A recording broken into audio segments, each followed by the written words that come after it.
Oh, what's up, guys? We're just here. We're waiting to hear back from the devs right now. The nerves are definitely kicking in. Oh, man. Viria, thank you for the host. TMG, Lady Ran, Caledorn, Vemapris, thank you guys all for hosting me. Yes, nerves. I'm very nervous. I am extremely nervous about this. It was definitely a different boat when it was other people doing the interviews and I was just holding the mic and I got to talk to them, and now I'm just like, ah, hi, Melody. How are you doing? Digging the porgs. Just because he's taller than you does not mean he has to intimidate you. He is taller than me. I have to get a stepping stool. He gave me a stepping stool. He did gift me with one. All right. So, let's see. What's up, working class nerds? Hi, Cheryl. How are you doing? It could be Austin Internet. Who knows? They're fiber optics. Wait, what happened? Where Cheryl got banned from my first channel? Aw, it's okay, Cheryl. You're still loved here. How about that? You're looking forward to all the new information. I've talked to Eric. I've talked to Charles. So what I had ended up doing was I sent them a whole lot of tequila, and the reason that they're slowing down is because they are currently drinking said tequila, and it is going to let them divulge all the information we want to know. Do they have new information is the real question. I think they. So they had 5.10.3 release on the PTS, and that is going to be Dantooine. So we could actually go see what's going on Dantooine after this. I do have the patch updated for PTS, or we could wait till it comes out. Who knows? We're just waiting till we hear back. Yes, Kellenor probably gets Kellenor. If you don't get banned from at least three channels a day, I don't know what you're doing with your day, man. We believe in you, Kagiwagi. Hi, Snave. How are you doing? You're still hatching? Oh, geez. I was playing Friday the 13th with the person. He left the lobby. I escaped with the British guy on a boat. When the game was over, we went to his channel and was banned. No explanation. Salty? Is it true Charles is Valkyrian and Musco is Arkin? True story. The game doesn't have anything about brothers or force users. Yeah, what's up, Kuyak? How you doing, man? Holy crap. See, I had this I was gonna have the countdown timer up instead of this. I'm glad I didn't go with the countdown timer, because then everybody'd be like, the countdown's over, the stream's about to start. I'm be like, about that. It definitely would not be on there. Hey, what's up, Venom? How you doing? Good luck with the interview. Thanks, man. I got my puppy here. She is licking my hands because I am so nervous about this. And yes. Hi, Naira. How are you doing? Hello, friends. Hey, Boomy. How are you, man? Boomy with the legendary beard. Boomy's, your YouTube videos do not give your beard justice. Just an FYI. Countdowns are always bad for the hearts. I know, man. Kagi will do just fine. I've been working, revising, rereading things, and I was just like, oh, let's see how this goes. You're rooting for me. I'm sure once I get in the groove, we'll be fine. It's just the calm before the storm, right? Like, did anybody like compete as like in track and field, or well, my big thing was swimming, right? I was a big swimmer in high school. And by big, I mean the little guy. They called me the Pollywog, actually, because I'm so short. No, dude. No, AK Supra. The interview's about to start. We're waiting for word on the devs. So I was called the Pollywog growing up on the swim team because I was always the short guy. And if you saw me swimming, I was always swimming from one side of the lane to the other side of the lane, hitting both the lane lines.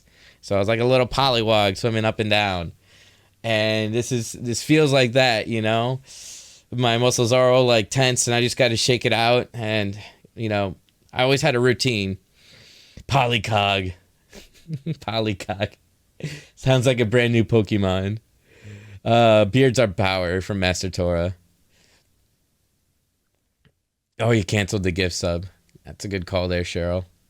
The Polycog. Yes. So what I would do is, to calm the nerves, I would actually I can't really do it anymore, but it would be throw my arms down to the side, and the biceps and triceps would slap against my back muscles and make a loud slapping sound, and it always threw everybody else out of concentration, and they'd be like, what's going on over there? And it just got me more focused, except I don't have goggles and a cap to go on. Yes, your question was, what was your question? Colorblind mode. We'll see if we can squeeze that in. Non-advanced classes. Death Row, I think you're one of like 4 people that have a non-advanced class.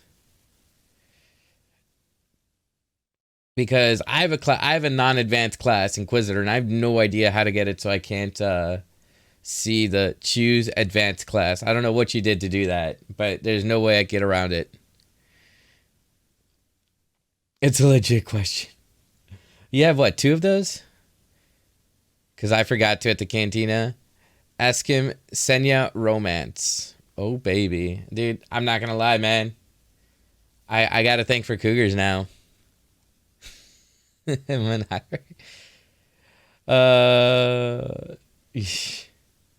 Snave. Oh, man, that's crazy. AK Super, what? How you doing, man? Dude, good to see you. Good to see you back here, man. I hope your trip was fun.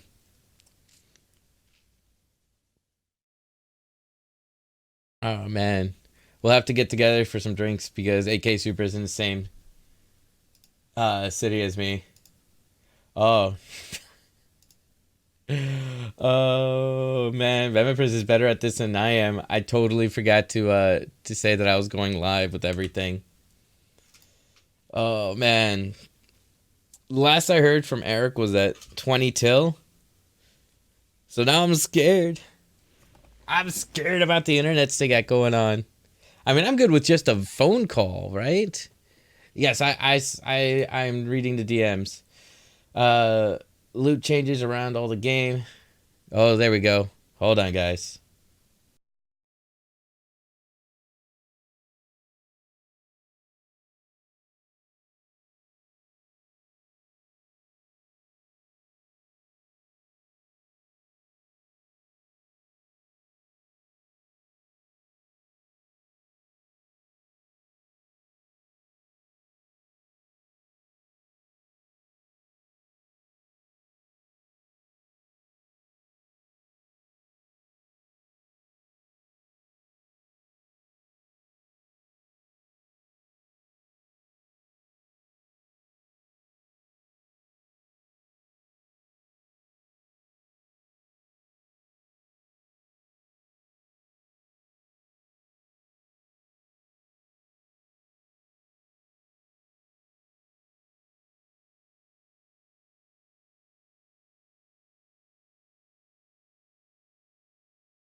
Just go with the flow. Hey, guys.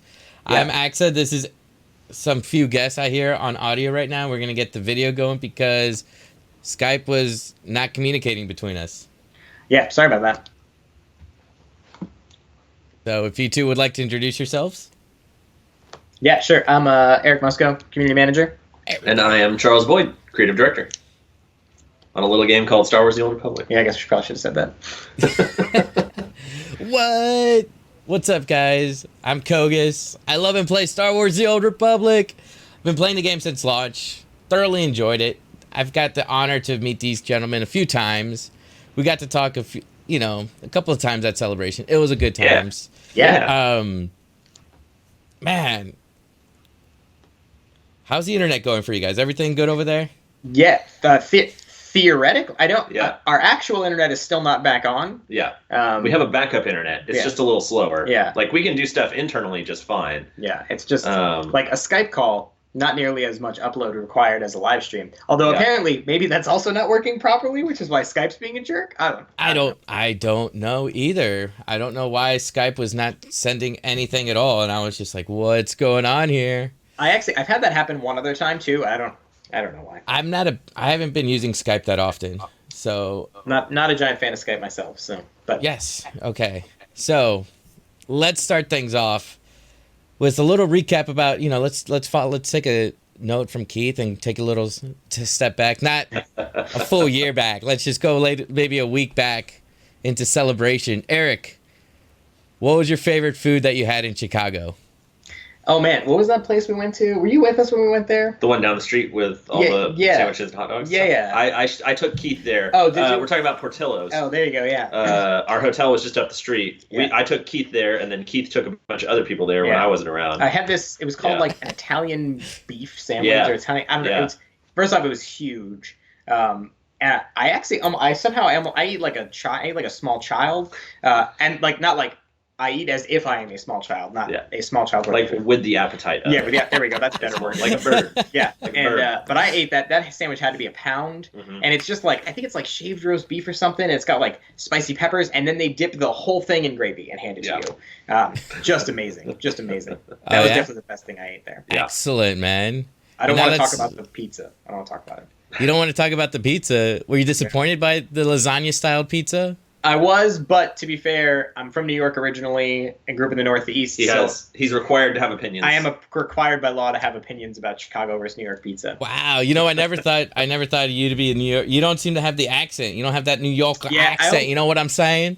Yeah, I was only there. I was born there and I lived there until I was like 7 or 8, and then I grew up in Pennsylvania. So luckily, I don't have the accent. If you ever met my parents, especially my mom, you'd know because she has a very thick accent. All right, so Charles. Yeah. You were there for a long time at Celebration. I was. Yeah. So what were a few of your most enjoyable moments at Celebration? At Celebration overall? Well, I mean, obviously the cantina is got to be pretty top spot, right?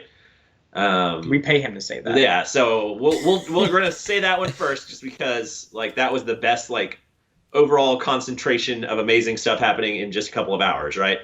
We got to do the presentation. We got to reveal the expansion. We got to, play with the crowd, start a few fist fights between Theron lovers and Theron haters. We got to do the streaming beforehand. You, me, SWTOR, we all swapped some airwax as part of that. That was obviously a memorable experience. All that was good. I didn't even see. I could see the bar from where I was, but I never even got close to it. You didn't move. I always knew where you were. You were one step off of the stage, and you didn't move for 4 hours. It was I didn't even realize 4 hours went by. It just flew by. There were so many awesome people came to chat and talk about the game and offer their suggestions and their things they want to see and all that. It's just so much fun to do, and it just can't be topped. It's my favorite part of every celebration I ever go to, but. So we'll say that obviously is number one. Besides that, it's hard to say. Like I said, I was there a long time. I was there in all 5 days. Getting to do that Star Wars show interview was pretty crazy. I never expected that to be a thing that I would do at Celebration, and it was a ton of fun. Hosts were super nice, super chill. Luckily I knew a few people who worked backstage anyway. So I got to hang out with them some as well, which was nice. We had an awesome crowd, thanks to you and SWTOR and others who kind of rallied a bunch of people to come out. There was like a huge cheering section during it, which made me feel really good, really, helped me put on a reasonable discussion in this giant, stressful, huge crowd and everything going all over the place. Didn't you know you were the game you were a part of Star Wars: The New Republic, not the Old Republic? I don't know if you caught him saying that. I think that would be considered a new game announcement, which we're not prepared to do at this time. Yeah, I mean, just in general, right? Like seeing all the costumes everywhere. Obviously, I'm a big costume guy, so seeing the costumes people had built, there was some really elaborate stuff, like both tons of Old Republic costumes and just tons of great ones in general. Really obscure ones, like stuff from the holiday special. People dressed up as the boom mic guy with the little pink shorts from behind the scenes of New Hope. Like, just so much cool stuff. I think this was the most cosplay I've ever seen at a celebration. There was a lot. The droid room downstairs, how amazing was that? Did you get to see that? The droid room was so fun. I took a picture of that Jawa and I was like, something's off about that Jawa. And then about 30 seconds later, he does the jump scare. I was just like, I gotcha. I see what happened. And so, Charles, there were some times where you just couldn't stop laughing at Celebration. Yeah, man. There was a time, I think it was, I believe during Lady Rand's interview, you just started laughing and just couldn't stop in the middle of it because I was just dancing. I was just moving my fanny. So for you, what was one of the funniest moments at Celebration?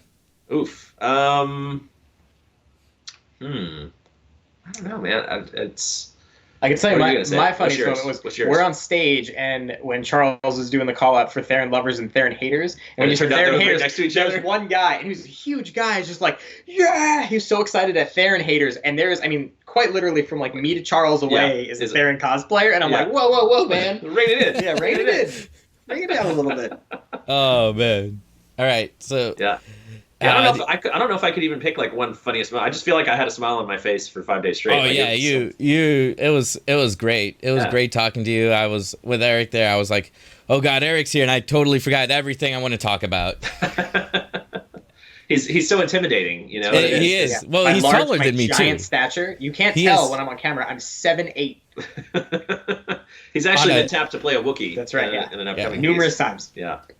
Right. You heard it here first, guys. Yep. So, moving on, we've got Knights of the Eternal Throne was released back in December of 2016. Onslaught's supposed to be released now in September. Mm-hmm. And I know you guys aren't a fan of specific dates, so we're going September ballpark. Yeah. Kind of gonna guess, late September from my end because we go in with ballparks. And it's been over 2 years and 9 months between the last expansions. Yeah. Can you guys understand how hyped and how ready this community is and the game player base is for this new expansion coming out? I mean, we've been waiting almost 3 years for this, and like everybody's so hyped and so ready for it. Oh man. I mean, we feel the same way. Yeah, that's the interesting thing. It's like, so have we, right? Like we've been waiting to be able to bring an expansion to the Old Republic for a long time. Yeah, we've been 2 years and 9 working at it on and on. This entire time. There's lots of stuff that we can only do in an expansion really effectively, right? Like just adding levels makes a lot of combat math adjustments much easier to do. It's something we've been really looking forward to. Yeah. And, it gives us a chance to throw giant parties like this and justify it, right? Because we're like, hey, we've got big news. We've got a big announcement. Let's have a big party. And it's hard because we try so hard because we can't say prior to announcing it, we can't really say that we're doing an expansion. Right. And so we try really hard to just like... How many streams did we do that were just like, what about 6.0? What about 6.0? Yeah, like how many subtle hints can we leave that it's coming? And I know like...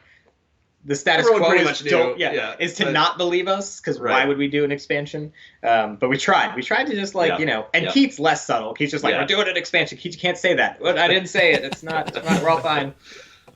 Yeah. So it feels good. It feels good to finally announce it, and especially to share as much as we did because I don't think historically we've usually shared that much information right at the beginning. Yep. But we were just wanted to put it all out there and get people's thoughts up front. Yep. So it feels really good. Awesome. So we got Dexon and Onderon, right? Those are the two new planets. That's right. Technically, Dexon is the moon of Onderon. Yeah, moon of Onderon. I think that's two. Well, Meksha and Onderon are the planets. Yeah. Meksha's technically not a planet. I don't know how many hairs we want to split here. The two new areas you will go through in the story. There you go. Split all the hairs down as much detail as possible, please and thank you. So we got all three of those are coming in. And let's see, what made you guys decide on these planets and these moons, satellites, however you want to call them? All of these celestial bodies. So in the case of Onderon, right, like that was just one we had been looking for a chance to do for a while. Obviously it's a really classic Old Republic era world. Everyone loved it and remembers it from KOTOR 2. It was in the Tales of the Jedi comics. It was really a big deal there. So it's one players have been asking us to include in the game since probably, before launch. So we'd been looking for kind of the chance to do that and kind of the storyline, kind of where we've been taking it really gave us that opportunity, right? Because like it's got cool like noble people who would scheme against each other in a time of war. So that's cool. That sets that up nicely. It's also KOTOR 2 talks a lot about how the plant life and stuff on Onderon is really, and animal life too, are very like hardy and easy to like transplant to other places. So it's as a resource, it's a very valuable one. And, as we've been setting up, resources are getting tight. That makes them more and more important. Anytime you do Onderon, you want to do Duxon because it's right there and has even more nasty monsters than Onderon does, which made it just a natural fit for an operation. A chance to take on the biggest and meanest stuff out there. And I'm so excited for you guys to go through Duxon because some of the craziest ideas we've ever heard. You can imagine Matt when I told him, I was like, okay, I want to do a new operation, and I want, we're probably going to do on Duxon. We talked about some other options too. We weren't 100% on Duxon right from the beginning. Because Mechshaw would also set up some interesting stuff, right? Because it's this great haven of pirates and scumbags and everything from all over the galaxy. So you could really do a real rogues gallery there too. But he really honed in on Duxon, and I told him, I want you to have fun with this one. Don't want you to feel like you're restrained. So just with Gods of the Machine, we had to keep it very serious tone, very serious kind of stuff going on. And so Duxon, I think, we'll have a little bit more fun. We bring in Zerka, who are always good for a deadly laugh. Here and there, everyone knows what it's like to work that corporate job, except these corporate jobs actually get you killed. Yep. So it's a good opportunity to have a lot of fun and have a really good challenge for those most hardcore players. I am really scared of what Matt has been cooking up. If he just said go ham on it, his mind, I don't know what happens, but he just goes crazy with his things. He does. He's a mad genius. Yep. And then, with Mechshaw, obviously anytime we're going to do a big expansion, we want to introduce something new as well, right? We want to take the opportunity that we have to create new lore and new places to go and something that you've never seen before. And so we kind of talked about a few different ideas, and one of the designers kind of just threw out this idea of kind of Hong Kong harbor in space.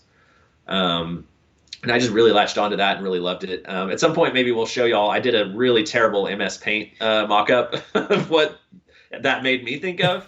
And then we sent that to actual artists who turned it into what you saw, which was much, much better. And just a super, as soon as that art started going around, everyone got really jonesed about it and excited about it. And we have just gone from there. It's one of the coolest locations I think we've ever done, and we didn't show y'all anything in engine yet. It's still in the works, but just from what I've seen so far, I'm blown away. I can't believe our game can do it. Honestly, really, just the scope of it is really the majesty of it. I don't know what the right word is, but it's just very, very cool. And I think it sets itself up for a lot of really cool and fun stories, and it's going to be someplace that players will enjoy running around. Will it be it sounds like you're going to have it somewhat like as a player hub. Is it going to be someplace that we're going to be at more than as much as Fleet? Oh, I don't know about that, but it's more of an adventuring area and less of a social hub, although there's definitely areas of it. One of my goals for the planet was for it to feel a little less like this is a giant killing ground where you mow through one mob and then the next and then the next. Like, this is a place where people live and work and also murder each other. So there are areas that are very dangerous to go to. Like Nar Shaddaa is a good comparison, right? Like, it has some social areas and it has some dangerous areas. And so I think that's a good comparison. I think do I smell a Dexon stronghold coming soon then? We'll see what people say. We've got a lot of questions about strongholds, actually. We'd mentioned in a past interview we had another stronghold already in the works. I can't announce what that is yet because it may not come together. We may end up going in a different direction first. That's not necessarily going to be in the expansion or anything. I don't want to oversell it, but we'll try to get it in as soon as we can. But yeah, I mean, we'll see how people respond to all these new environments, right? Like Onderon, I can see being popular. Duxon, I can see being popular. Mechshaw, I can see being popular. We got Dantooine here in a few weeks. Already people requesting strongholds there. I saw someone say Corellia strong because they were talking about Corellia strongholds. Right. So we're going. The flashpoint that kind of ends the whole storyline is going to be on Corellia. So maybe Corellia. I don't know. There's a lot of cool. There's so many cool places in the Old Republic universe, in the Star Wars universe. It's hard to pick. Wow. Well, good luck with all that picking, with all the pickings you guys have to do, right? Yeah. So many strongholds people are wanting to ask for. So moving on, we still have reworked itemizations and tactical items. Yeah. That seems to be, and I haven't read too many of the forum posts. I just know that Eric said, we like this to be vague. For now. Yeah, so what I specifically asked was I wanted people to start brainstorming just crazy ideas that they wanted to see that would come from set bonuses or tactical items. And I was vague in my guidance because I want people to just go crazy. Yeah. Like, assume you could do literally anything with abilities. What would it be? Just tell us. Like, let us look at it and go, oh no, that's too crazy. Like, even when I told the combat guys this when I was working on making those posts of like, hey, I'm not going to give any guidance. And they're like, don't. We want to hear the craziest ideas people have because we may look at it and go, well, that's not possible, but it does actually come up with this other cool idea that we could do that's something similar. Right. So I intentionally didn't give what percentage of power it is, how it works rotation, like none of those things, because really we just want you guys to go nuts. So then with it, see, the thing is sometimes people, you give them so much liberty and what they can do. Yep. They don't know what to do with it. So what? I've noticed that. It's actually really interesting where there's been plenty of people who are like, I got no guidance. I can't give you any ideas. Right. So what is one that you've suggested, or what's one of your favorites that somebody suggested then? So that if you want to get those creative juices going, you got to bounce one. You got to bounce. And since you're saying people don't know what to say, that's fair. Yeah. So I actually took a pretty hard spin through not the discipline specific ones yet, but I took a spin through the generic like things that could affect everybody. There's some good stuff in there. Like one of the ones that I started to see a theme for was things like let's say the first time you hit an enemy, it's a guaranteed crit. Yeah. Right. Yeah. So you just go, awesome, I'm going to open with chain lightning every time because I'm just going to crit the whole pack of enemies. Yeah. Or you do greatly increased damage once an enemy is under 30% health, or you do more damage when you're under 30% health.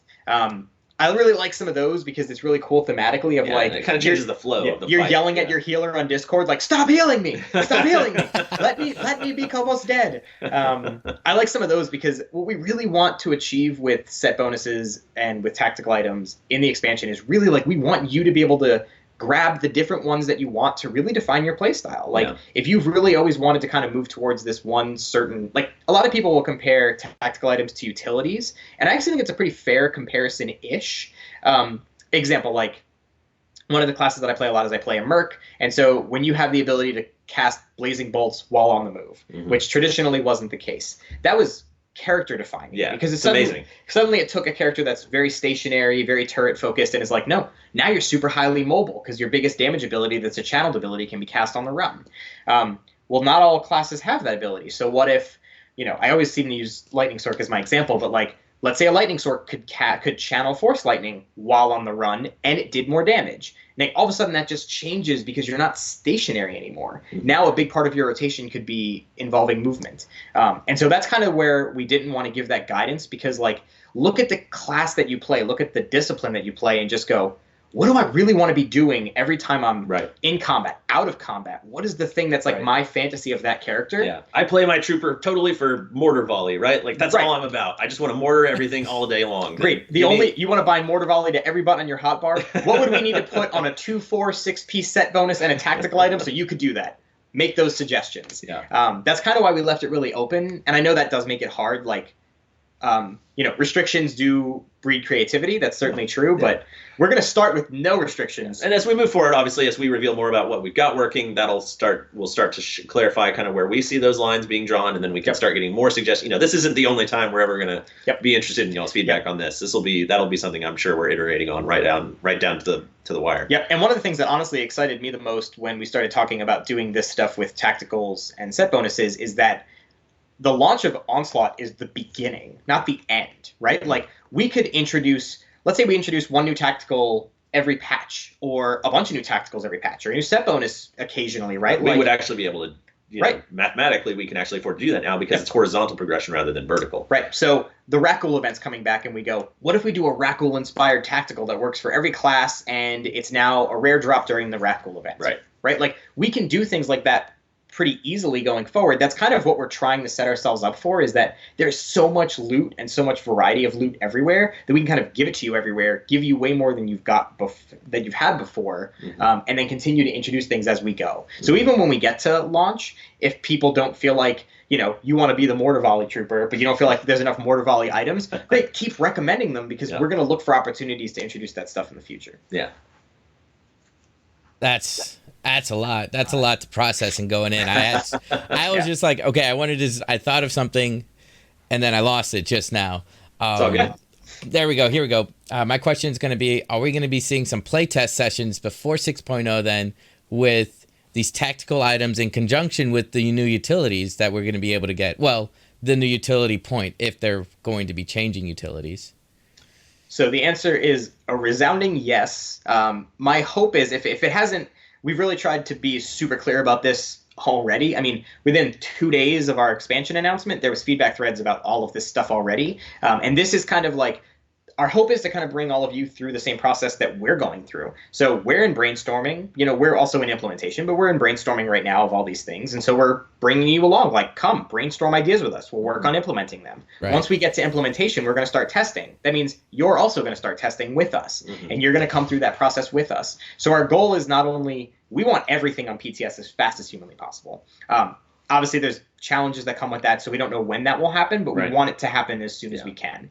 And then I should say everything gameplay. We probably wouldn't story on a public test. Story stuff we would hopefully maybe do some other testing around, obviously, but but all the other gameplay, levels, new items, new itemization, getting those we want all of that stuff to be tested widely. And even beyond just PTS, because there is an element of, well, we have stuff implemented, we want to put it on the test server.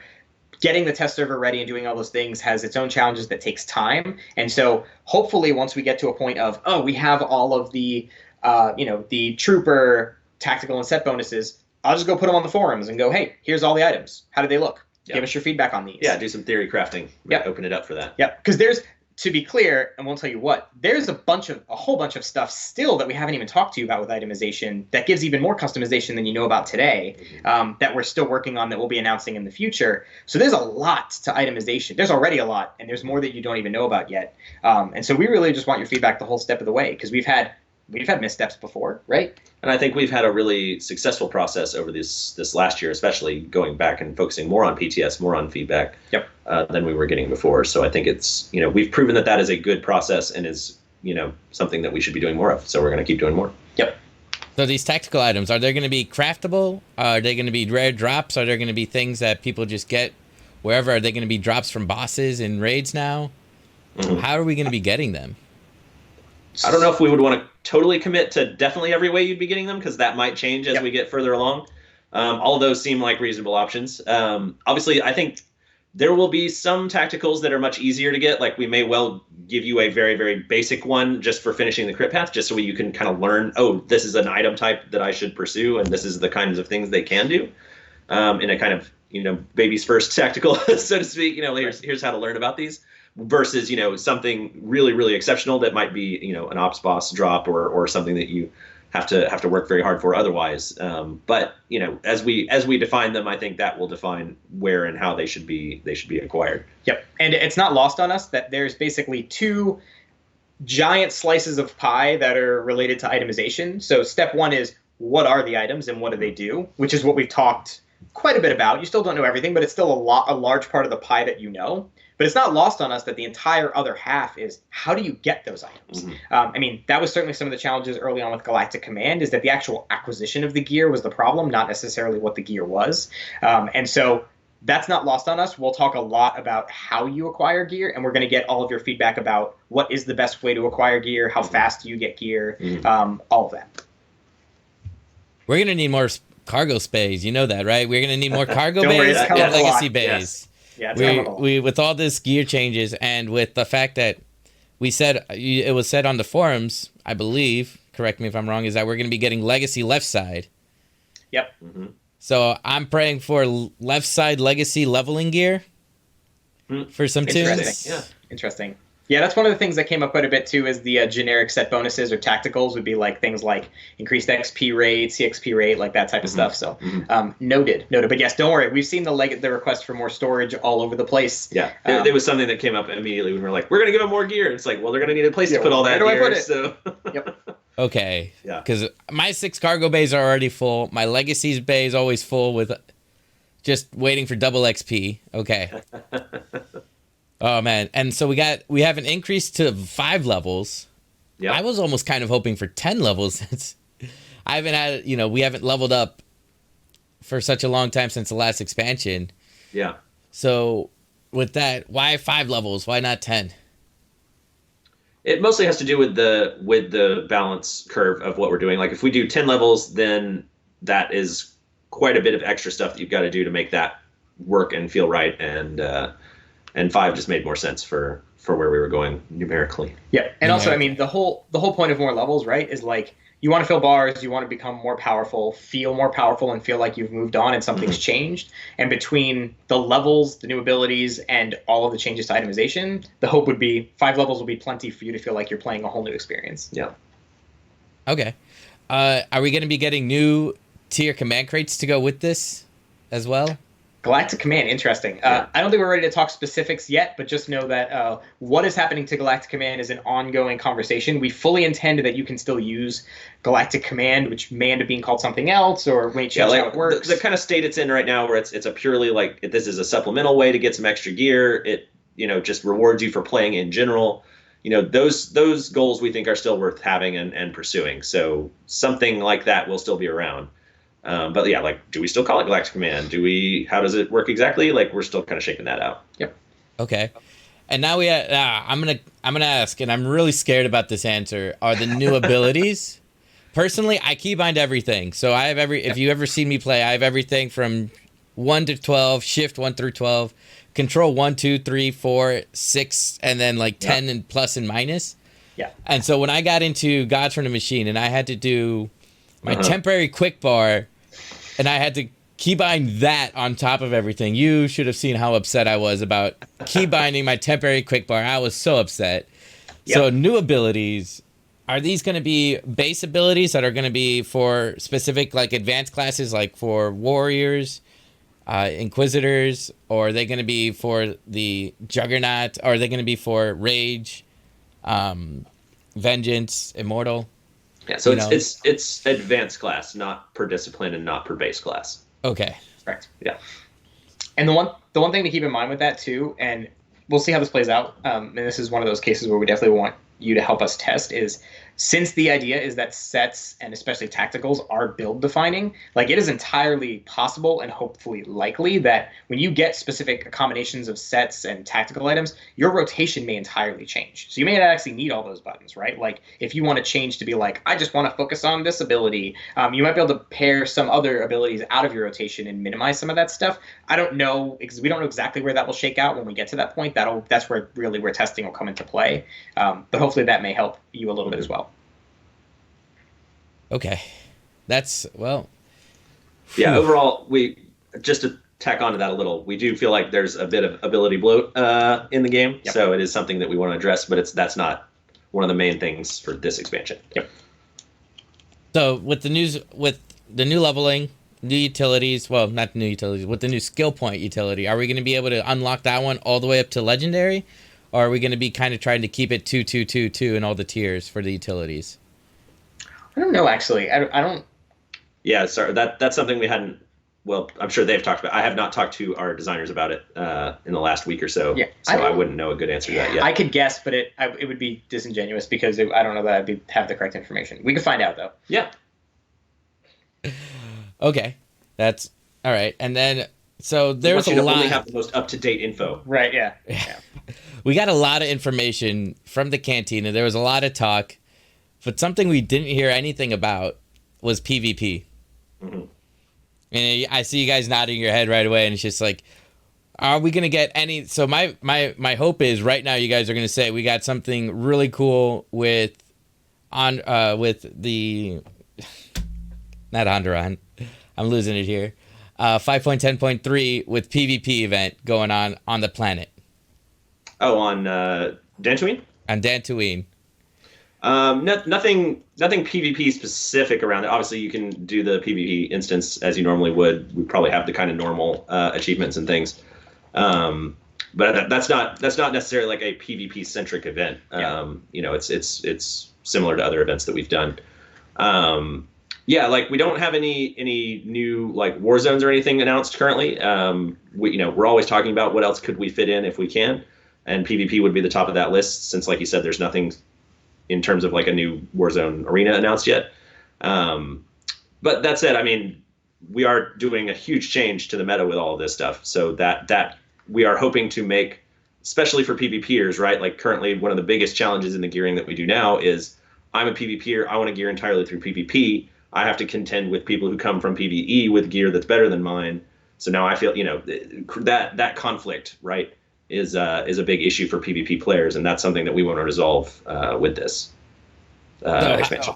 What are your thoughts on, like, since we're getting there, what are your thoughts about PvP right now? What are your plans on it? There's a lot of discussion within the community about figuring out the best way for PvP, because a lot of the PvPers are upset that we have to PvP or PvE in order to get PvP gear. Yeah. And there's always been the discussion of bringing back expertise, and then there's also the newer discussion of just completely eliminating gear from the PvP equation and just having us give us base stats that everybody has, and or let us pick where we would want our crit, alacrity, and accuracy at, where we could have those picked, and we could have a preset of that, kind of like our utilities, and just not worry about gear at all in PvP. So I think, and again, this is all pretty tentative right now, right? But right now we're moving more in the, not the expertise direction, but in the making gear at least your item level be less impactful on your PvP. So bolstering higher than we do currently, which combines kind of nicely with, like we announced at the Cantina, right? Like we want the vertical progression to be quicker and the horizontal progression to be longer, so that you're chasing stuff that's interesting. That's, like you said, kind of like you were talking about, like, what if I could adjust my stats? Well, let's make sure that your baseline effectiveness, you get that fairly quickly, and that you can get that entirely through PvP. You're not having to worry about someone coming in who hasn't been PvP'd but beating you because they have better gear. So, right now we're looking at bolstering to max effectively. We're going to play with that and see exactly how it shakes out. But and then instead have your PvP gear chase be about those, getting interesting tacticals that affect it. A little bit of other stuff around gear that we haven't announced yet, but that would let you kind of make your finding your PvP gear less about, oh God, I need to get this gear or I'm not competitive, and make it more about, okay, I want to get this set of gear because it's going to, again, adjust my build. It's going to adjust what I do. It's going to adjust my strategy, right? Because I want to play a certain way in PvP. So I'm going to pursue gear that does that, so that I have the kind of experience that I want to have in PvP. But it's not like I'm better than you because I got this set and you got that set. It's going to be, I'm better than you because I got a set that had a strategy that I'm really good at and you weren't ready for it. So then you see it and you're like, okay, cool. Well, I'm going to go figure out an adjustment to that strategy, a counter, and then, kind of create that interesting give and take through the gear. Hopefully that's where we want to go with it. And obviously that you can get that gear through PvP. Yes. Right. So we'll have a PvP tactical item centric vendor? No. So it would basically be there's no such thing as PvP or PvE gear. That's not. I mean, there's certainly going to be. This is pretty clearly. Actually, to be fair, that may not necessarily be true. Yeah. One of the interesting ideas that someone floated today that I thought was amazing, and I went and walked over. I literally walked over to the Comic Guys when I read it. Was what if a set bonus or a tactical was that resolve decays at half speed or something crazy like that. Mm-hmm. So that's obviously extremely PvP focused, but in general, the idea is that there isn't PvP sets or PvE sets. It's just that there's build defining stuff across the board that just affects your abilities or affects how you play. And sometimes those are going to tend to be better for ones that are better at CC, etc. are going to be ones that are better at burst damage. They'll tend to be better at PvP, but in general, it's not like this is PvP stuff. This is PvP stuff. We don't want a situation where you cannot put this gear on because you didn't play one or the other thing. We want it to be, this is good for a particular play style, and of course many play styles are better for one than the other. Right. And then the idea will be is that if you play PvP, you will be able to get access to all of the set bonuses in the game, all of the tactical items in the game, just like you can if you're a PvE player. So if you just want to PvP to get stuff, you can just PvP to get stuff. Same for PvE. All right. That's awesome. Are we gonna? So we're gonna be getting. So with the new expansion, it wasn't really discussed, but crafting, I'm assuming, will be brought up another level, brought up again. Yep. And so that means new gear, new augments. I don't know if there's new augments actually. Yeah, we should follow up on that. Yeah, I know that it is definitely intended that crafting. What, you already want more augments? What is that? Yeah, is right. that it? Yeah, I do know that there definitely is a strong desire from the team to make sure that crafting is a key component of all of the stuff. I think there may even be some key parts in the things that we keep saying we're not talking about yet that tie into crafting. Yeah. But the team is definitely very interested in making sure that crafting is up to date and really like relevant and useful. Yep. All right, semi segue. What about companions that we haven't seen? When will we be getting them back before 6.0? I don't think we have. Well, you said companions you haven't seen, then you said companions getting back, which kind of the companions that we haven't seen come back. How about that? Okay. No, there won't be any more companion returns before 6.0. In terms of which ones might be in 6.0, I'm not ready to commit quite yet. There's still a fair bit of work to do before we know exactly what all fits in, but we'll let you know as we get closer. Companions you haven't seen in a while. Oh, interesting. That you might get a little bit of both in 6.0 and even a little bit before 6.0. We have a little bit of stuff I hinted at on the forums today. Little smidgen of story happening in 5.10.3 along, not part of the Dantooine event, but releasing at the same time, where you might see some old faces. Oh, you're gonna make me dig through the dev tracker, aren't you, to read this out to the He stream? basically just said the same thing he said. Very much said. I didn't name names yet. Yeah, but I mean, y'all see them real soon. It's not a long wait. It'll be fun. Oh no, I've lost my point. I've lost my spot now because I was looking. Oh, okay. Let's see. So, going back to PvP, because I love PvP. Whenever I'm not raiding, I'm usually PvPing with my friends. There's been a couple of issues with PvP and classes, specifically Republic classes, having abilities that they shouldn't. Their abilities are working ways that they shouldn't be. At least that's the way it's interpreted by the community, by the player base. We talked about this on the show floor, right? Yes. Yeah. It's just our Republic bias. Obviously. Well, it's obviously Charles's bias for the Commando net, right? So can you give the specific? Let's give the details so we can. The specific details. Yeah. So since I just threw out the Commando net, so the Commando net versus the Merc net. Right. There are instances, or there are ways that players are able to negate the mercenary net. For instance, I can mad dash it if I know it's coming from certain players. I played PvP, ranked PvP enough that I know against a certain Merc player that I will know that they want to open on me with a net right away, no matter what. And I have my focus target. I have my target on. So if I see them, they target me, I know to mad dash, and I've mad dashed their nets before. However, a Commando, I cannot negate their net even if I mad dash it. If operatives do their role, they can't negate it. Right. It takes effect no matter what. And that has been in the game for months, if not for a long time. I should just say that. And is that the one? So the team, I know the team is digging into it to try to figure out why there is inconsistency. They should literally be copies of each other. Yeah, it shouldn't be possible. Yeah, from their initial looks, I talked to the team actually yesterday about that exact issue. From everything they've seen so far, things look identical, so it's something that they're still digging at. So what I would say is, if you or any of your listeners, feel free to spin up a bug on the bug report forum and let us know specifics. It's like as many minute details as you can about the instances where it seems like they're inconsistent, and we can dig into it and make sure that is it happening in a certain area? Is it happening when there's a lot of stuff going on the screen versus not? Because if we can lock down exactly what the cause is, we can fix it. I mean, they're actively looking at it seems to be, well, it's one of those hard things because you have to know that it's coming, you have to you have to avoid it, and then you have to have some way of capturing it, and it usually always happens in a PvP. I mean, I've seen it happen in PvP. Another thing would be the Guardians are able to, what's that? They're able to take in their tank stance, the stalwart defense, and get the 60% AoE damage reduction as a tank. They still get that buff coming up for them versus a Juggernaut, and it clearly states in the Immortal stance it does 30% damage reduction when stunned. Yeah. I believe 99% sure that's fixed in 5.10.3. Okay. So those are getting looked into, and we're getting at least that one fixed because it is giving you Republic players. Yeah, that's a pretty big. Yeah, that's pretty. Yeah, it's a big deal. Yeah, want that. Yeah. The team was already looking on that when I brought it up to them.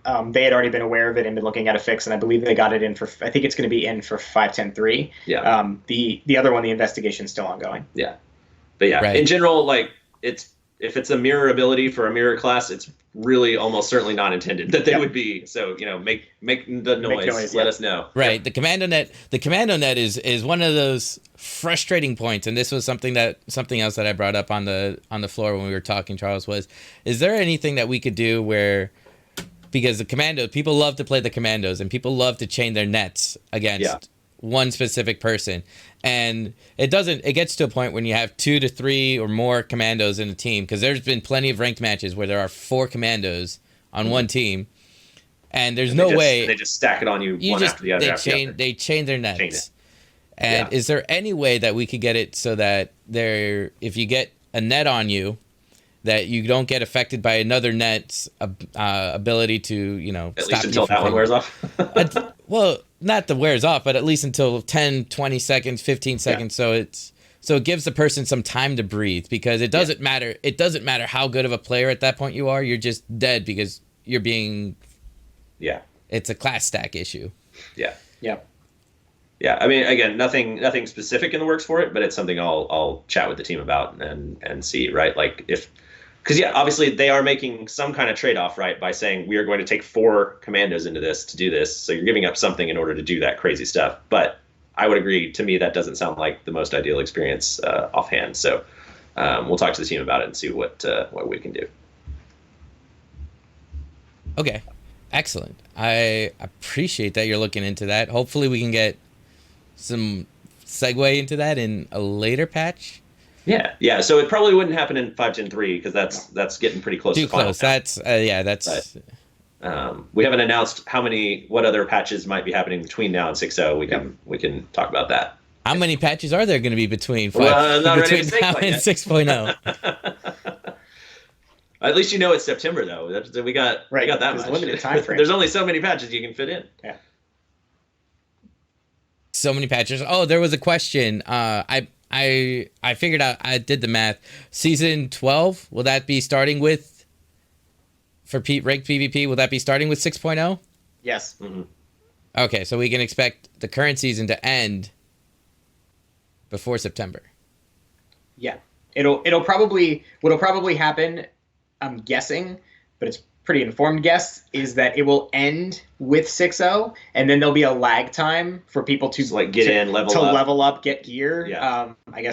Sort of, because Bolster takes you to the top anyway, but to get gear. So there'll probably be a 2-week lag, maybe even a longer one, before the next season starts. Well, I actually enjoyed, so on Satil Shan, just from my perspective, I enjoyed the preseason. I know it was something I loved when it was there, and then when it was gone, it was like, bring back preseason. The way it bring it back, make it a little bit longer if need be, because the way it worked was the way you guys dropped it. It really brought ranked PvP back into Satil Shan. To this day, it's still popping almost all day. Well, that's great to hear. Yep. So please, by all means, if you guys think that we may not want we may want a short preseason, I think, even a longer preseason works out for the way people were trying to get gear, those crystals. It was awesome. And I think that, a month-long preseason isn't too terrible of an idea. It's definitely something that I could see the team doing for 6.0 launch, just because it makes sense, because, again, people need to level and they need to get gear. But we'll talk with the team and figure out what the timing looks like. We'll make sure that we get that info out. Awesome. All right. And then, so moving on, 5.10.3, we just got on the PTS just dropped today. Yep.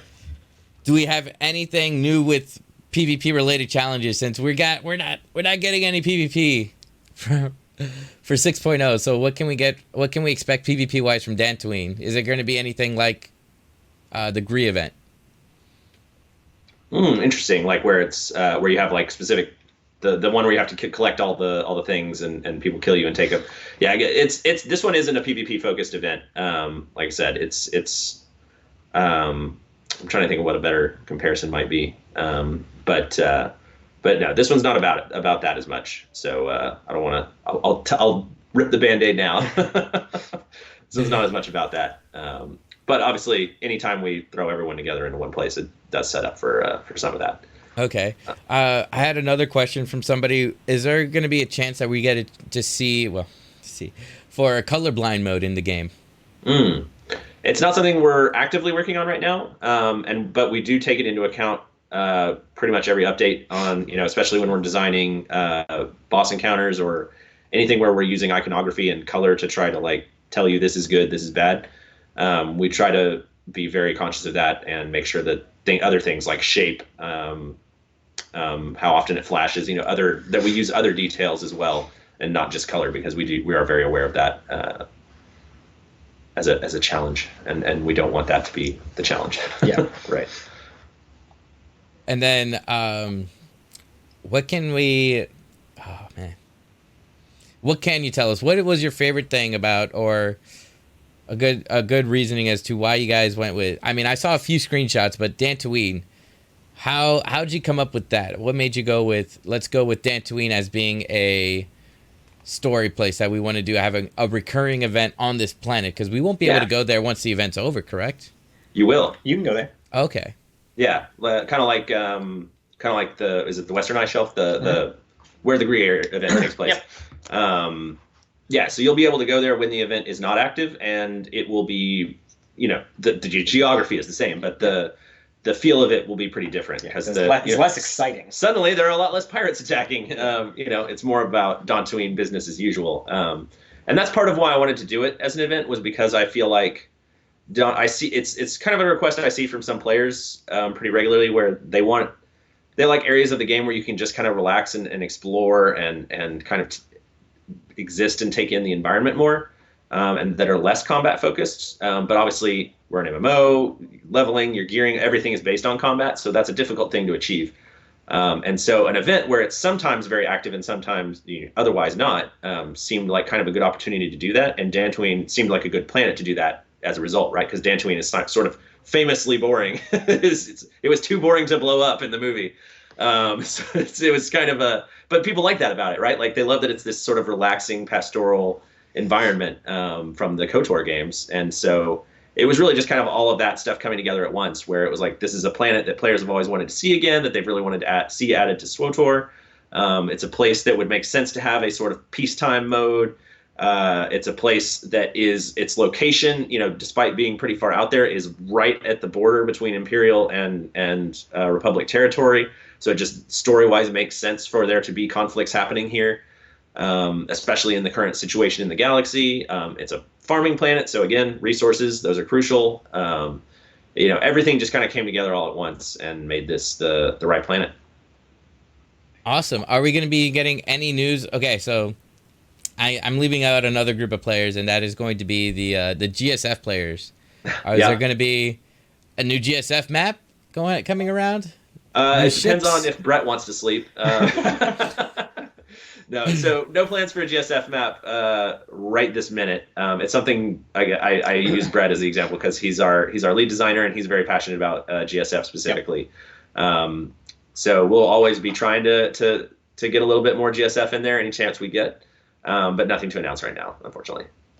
So there was a question from chat. But Mexshaw would make for a pretty cool GSF map. That sure would. Mexshaw would make for a cool map. Are we going to see that? Vehicles inside of PvP, it's going to happen, right? I don't know about that one, but it is. See, that's the thing. I always think the vehicles are cool. Some people don't get into them as much, so fans, let us know whether you want to see that or not. It's got to be executed the right way. Exactly. Sometimes it's not. Sometimes it is, and it just has to be executed the right way. And I've got faith that you guys can do it right for PvP. Yeah. Well, thank you. And but yeah, so nothing. Again, not actually announcing anything right now as terms of GSF, but if I were going to pick something right now, that's where I would put it. But we'll see. There it is. There's been a question asked with Sugar on top. So about upgrading the remaining flashpoints to solo or to story solo mode, and maybe solo ops for decorations. Ooh. Right. So Flash. So no plans to do that in either case right now. Yep. I'll say that strongly up front. Yep. If we were to do that, you'd be much more likely to see it in flashpoints than operations, right? Because operations, the mechanics of a lot of those boss fights just require other intelligent bodies to be around doing stuff. Yeah, there have been serious conversations about what if you could do operations with companions and whatever. Right. And it is something that comes up a lot, and it's something I think spiritually at least we'd be very supportive of, right? Because the operations have some of the coolest content in the game, and they're very, very challenging. Even the base level requirement, for a story op, they're comparatively very easy when you compare them to like a master mode, but still very challenging if you compare it to the solo experience. So, but at the same time, they're super, super cool. Like some of the coolest stuff in the game is in operations, and so we really want players to be able to see that. And so offering some kind of way to play it solo, obviously for way less rewards, that kind of thing, is something we'd be interested in. It's just it hasn't made it to the top of the list yet. And again, because a big part of that is because we would need to not just make those bosses easier, but make sure there are no mechanics that are required of them. That literally you have to have at least two intelligent human beings doing things, or really in most cases 4 to 8, or even 16 doing intelligent things. Yep. So that's really the hang up in operations. Flashpoints, usually there are a few spots where you really want to have at least 2 people doing something. But those are a little easier to kind of turn into sort of a bulldozer, like you just plow through it with a really, really, with the Jesus droid or what have you, the GSI droid. But again, it's not something that's at the top of our list right now, but something we would be, I think, supportive of. And this was something that we brought up, but I don't think that we talked on the floor, and I was like, okay, that makes sense. Was main hands inside the outfit designer? Yeah. Oh yeah. Comes up all the time. It's something Keith is very passionate about. I mean, we all it's a no-brainer, right? It would make a big improvement to do that. I think the way I described it is like when we have a list of like when we get engineering and all the group time, it's the top of the list to just slot in once it happens. It's just finding that time. Yeah, it is oddly more difficult than you would think it would be. It's not just sort of ticking another checkbox to say, oh, and now also this one. There's a lot of implications with the way weapons work under the hood versus the way that other gear works under the hood that have to be accounted for to make that work. I'll tell you what, my cartel coins are going to go right out the door as soon as that happens. It's so funny how often people bring that up of just like, I will give you so much money. Be like, you don't have to convince us. Yeah, we're 100% on board with doing it. Well, I'm not trying to convince you. I'm just letting you know. My wallet and my cartel coins are just going to go just shut up and take my money. Yeah, you specifically. We're the defenders of your wallet is what it is. Oh my gosh. All right. Let's see. I had something else I was gonna ask. I gotta find it again. Somebody's been crying for, and I understand this as a Power Tech player. Any idea on how improving their defenses, if they will be improved on for the defensive cooldowns? Because they are the ultimate glass cannon right now. I had a really long conversation with someone actually at Celebration about that, and I'd give the same advice here, which is I haven't made specific threads for it, but like every advanced class is getting a new ability. What I would recommend is if there's gaps that people feel exist for advanced classes, like Power Techs don't have enough defensive cooldowns. I've certainly heard Sorks in defensive cooldowns more than once. Let us know that information. Like, please put it in the forums, put it on social media, put it on Reddit. Like, get it in front of us so that we can pass that information on to the combat team as they're, they're doing ideation on what exactly the new abilities will look like. Because that's like everyone's getting a new ability. So if there's a gap that the team feels needs to be there, now's the time. There you guys go. So we need to get a lot of people, and they're like, well, why don't we do this? Why don't they do that? And it needs to be put on the forums. There's been a lot of times where, like, this is a perfectly good example of, I know that one, like, defensive cooldown for Power Tech is definitely something that the combat team is aware of, and I'll make sure to say it again when we walk out of this room that it's been brought up again. But just as an example for other classes, if there's gaps that people feel exist in other classes, let us know. So one of the tactical item suggestions that I read earlier was make bubble stun from the Sorks actually be a hard stun instead of stun that breaks on CC or that breaks on damage. And then on top of that would be an enemy who runs through an enemy that runs through your puddle, your AoE puddle for heals, would actually slow them down. Yeah. Those are perfect examples of things that people should recommend for tactical items. It's exactly the kind of thing we're looking for. Okay, so those are the kinds of things you guys are looking for. Those are what you guys are wanting to be. That's what we want to hear. Okay, so I'm trying to get it out there that you guys want to hear anything and everything about 100%. tactical items, so that we can get there going. If someone wants to go put 300 recommendations in a bulleted list on the forum, I seriously will we will read it. Quite literally, I have like a shared Google Doc with myself and the whole combat and itemization teams, and I just have tabs for every class, and I'm just grabbing stuff and dumping it in there that they're looking at constantly for all the stuff that people are putting in. So, and like I said, even the stuff that I look at and I'm like, there is no way this is going to happen, I still put it in there because I want them to see it. By their own admission, they want to see them. Okay. So, no, please, fire away. So I put my own ideas in there because I had some hilarious. I thought some things that I thought were hilarious that I wanted to put in there. I'll tell you one of them. Obviously, I have no different input than you guys do, so this in no way means it would be real. But I play an operative a lot, and so I said, what if you exfiltrate twice in a row, it automatically resets the cooldown on exfiltrate, so you could just roll forever, basically. Gives you no combat ability. There's no combat benefit to it, but I just want to roll forever, and that probably will never see the light of day. But I thought it was very funny. Keith really wants his orbital strike back on. Right. Yep. Well, why not? Why not give orbital strike back to the operatives? Now you sound like Keith. If Keith was in his office, I'd be like, "Come in here, Keith. Come talk about orbital strike." I'm a little upset that you guys took Force Storm away from the legacy abilities from the heroic moments. Yeah. That was literally the only reason why I leveled the Sork originally. Yeah, and put that stuff in there too. I've seen a bunch of people put in recommendations for like adding abilities to people. Like, what if there was a tactical that granted you stealth or something like that? I'm not sure if that's actually something the team will do, where they'll actually add abilities. I'm not sure if it's something they can do as part of it. Right. But definitely give those suggestions anyway, because if that's something that is functionality they want for tacticals, then now I have a whole bucket of suggestions that I can just put in their lap.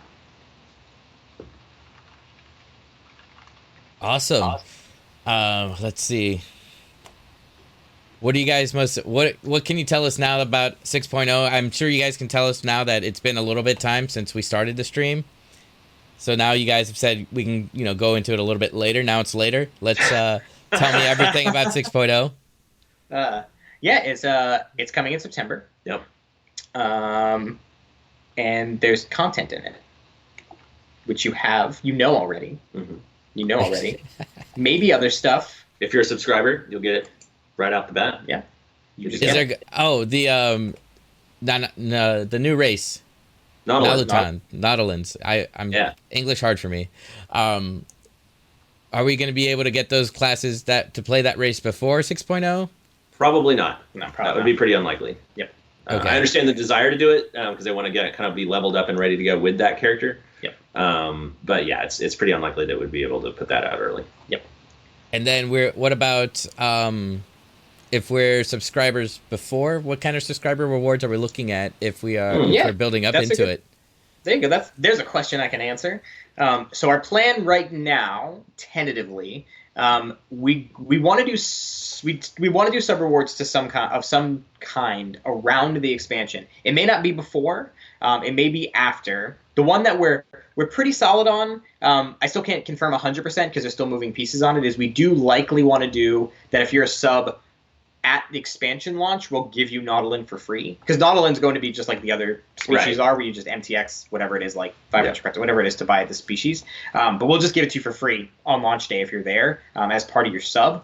That's most likely definitely going to happen, and we're still talking about some other sub reward ideas. Mm-hmm.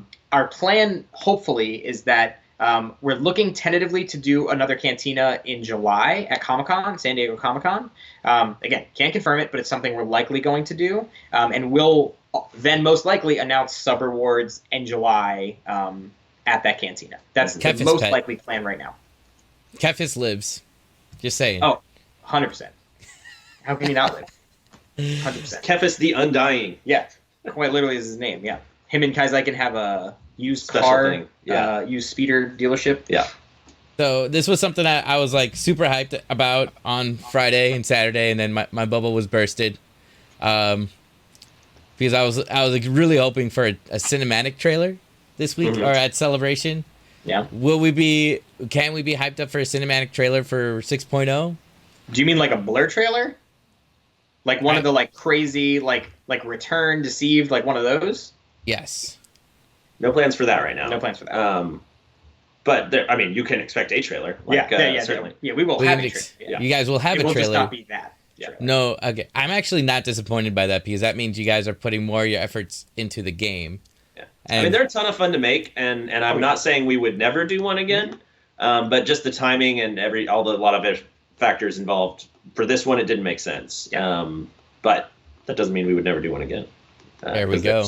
They're so super for 7.0, we're talking. And the story, certainly, like you look at how the trailers turned out for Jedi Under Siege, right? Like those were awesome, and that was entirely our in-game assets and people. So I would probably think more along that direction. Yeah. Awesome. And the story arc that we're building up at 6.0, is that going to end when 6.0 launches, or are we going to be continuing that on? It'll be continuing. Yeah. So we'll be getting another operation towards as 6.0 keeps on going. Oh, operation or story? Sorry, I thought you asked if the story was continuing. Story, but usually story leads into another operation. Sorry. I feel confident. I obviously never promise anything like this, but I feel confident that this would not be the last operation we ever do. The plan would be to continue doing operations. So we distinctly have a game update plan after 6.0. Yes. So there will be other stuff that happens after September into next year and beyond forever. Right. But I would expect that to work roughly how it has been working, right? So maybe we put out the expansion, then maybe later on we have a flashpoint or another daily area or something like that continues the story from there, or an operation. And certainly if we end up getting to Onslaught launch and there isn't PvP content, as you brought up, that seems like something we would really prioritize. Maybe we should focus back towards PvP for a little bit, like we did. I mean, if you look at this, if you look at 2018, I mean, we very much kind of did shotguns in directions, right? Like we did PvE content, then we did PvP content. I mean, we did. Yeah, we went pretty hard on PvP last summer, so don't think we're moving away from that and abandoning that. It's just that at least for now there isn't a new piece of content, but there's a lot. The meta's there'll be a lot happening with PvP. It just isn't a new Warzone or arena currently. Yep. New Warzone, no new Warzone, no new arena, but more things planned. We mean as in like literally because of itemization, new abilities, new levels. Gotcha. Yeah, that's all going to change your PvP experience to some degree. Charles, what about short stories that you guys plan to release this year? Good question. Yeah. Hoping to do them. Usually that is entirely on me to do. So it comes down to how much time I have to do it. But there's some cool stuff I'd like to do with those. Maybe talking a little bit about what Malgus was up to while we didn't see him around, for example. Would be cool. So, no like specific ones to announce or give a release date to yet, but I think you could probably safely bet that you'll get some. Yeah, and probably sometime in the coming weeks. I don't know exactly when. Dan's been actively working on a content roadmap of out-of-game content, so blogs and that kind of stuff that we'll probably put up just to give you an idea of some of the things that we're going to be putting out blogs about and timing as we can give you that idea. Frankly, our goal is going to be yes, blogs are important and they'll give you details, but between active forum posting, live streams potentially if we can ever have internet or power in this building, and what's the other thing? And PTS, blogs is going to be good because it'll give you chunks of information, but really we just want to give it to you as soon as we can, so it may not happen in blogs, but we'll put up that content schedule at some point too. Yeah. Okay. Awesome. I think that's about it from my end. Cool. You guys have anything else you want to wrap this up with? I just want to say thank you to you and everyone else that came out to Celebration, right? And put in so much effort and so much work to share everything that we were doing and to really get people excited and bring the community together. It was such a, like I said, I was smiling ear to ear the entire time. It was so much fun to meet so many SWTOR folks and hang out and talk about the game and everything. So yeah.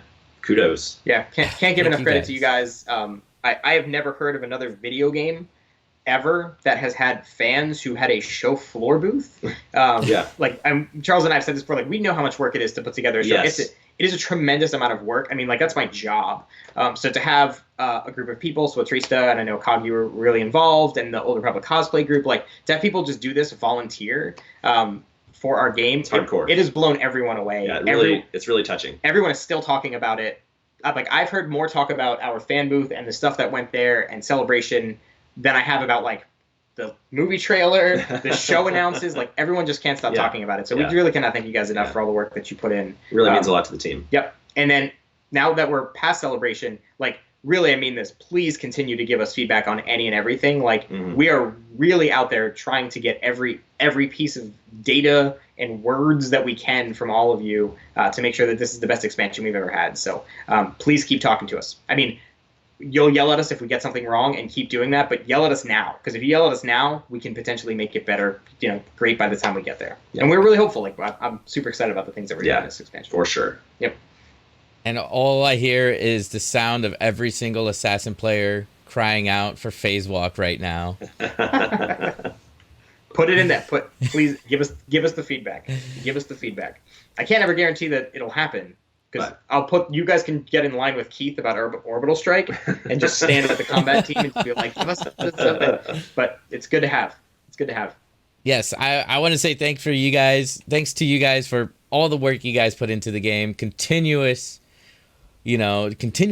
doing it, continually going at it, and just, I've enjoyed this game since launch. I know people who have been playing it for launch. I know people who come in a year ago who came in and they just want to keep playing. They enjoy the game. The combat's, PvP is unique.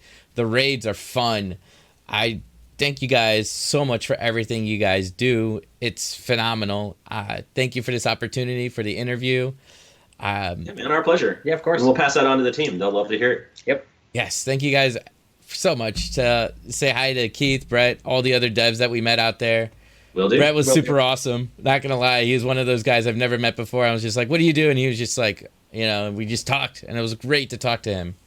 Yeah, the team had a really, really good time, and it's nice when we get a chance. Like, Celebration's a big event, so we get to bring a lot of people. So especially bringing people who've never been to something like that before. Yeah, and so, like, I can't express enough, like, for anyone listening who's never been to a cantina, if you ever have the opportunity, come, because it's so much different than you ever think it'll be. Yeah, it's really casual. It's really just hang out, chat with us, have a good time, chat with other players. Everyone's super welcoming, super nice. Yep.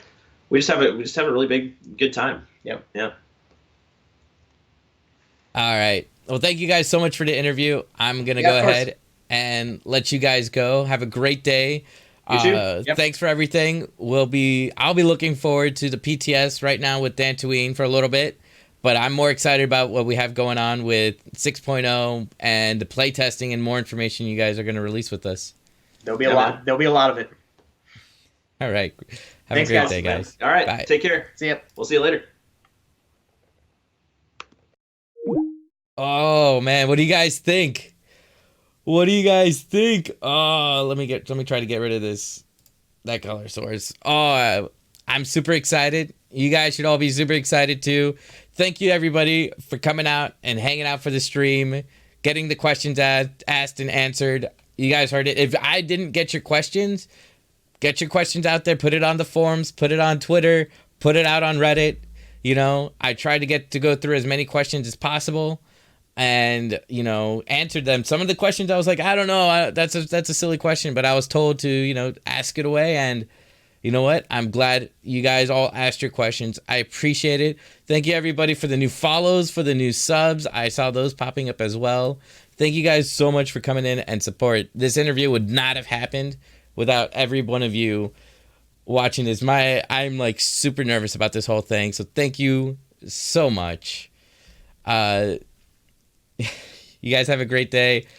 I believe we just had a good friend go live, and I love the guy. He's an awesome dude.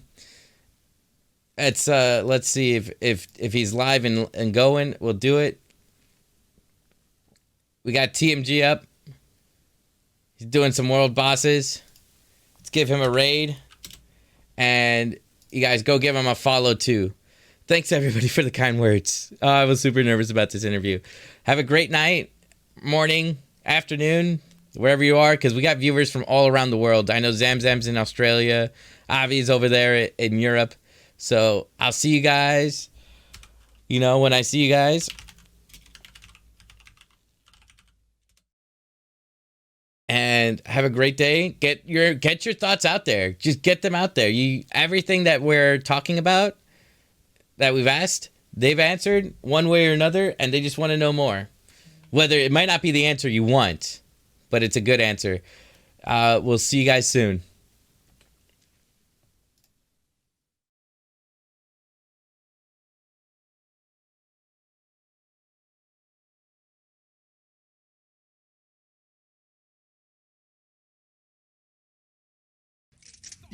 Oh, Cog! Where were my double guns, man? Where were my double guns? You let me down. Cheers for the host. Welcome, everybody. Great job. I hope everybody got their questions answered. I'm waiting. I'm playing the game as they make me play it.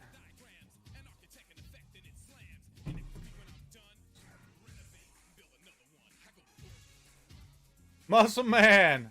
Yeah, I'll be around, Q. Musco punk ass needs to be fired. I'm not going to say that. I got love for Musk. How do I log into this bot connect? Generate token. Here we go. Can you dig it? Can you dig it?